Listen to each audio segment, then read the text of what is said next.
Lapis anggrek. Nih kemarin yang katanya antri-antri, bikin penasaran, langsung aja cobain. Aku nggak tahu harga aslinya di sana berapa ya. Ini aku pesen di marketplace.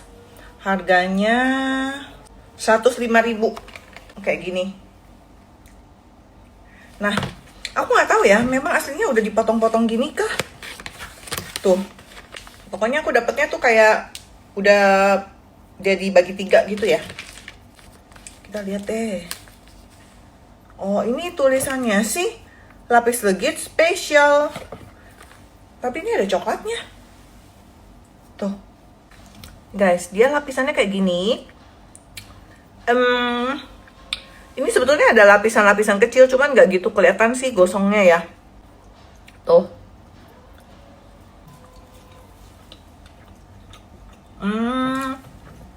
Dia basah tipenya. Dia moist. Bukan yang lembut banget, tapi harum. Harum rempahnya berasa juga. Menurut aku untuk harganya ini oke loh. Ini kan aku belinya tuh soalnya nggak langsung di tokonya ya. Kalau di tokonya mungkin nggak sampai 100.000 kan. Dapat kayak satu loyang gini dengan rasa kayak gini oke lah.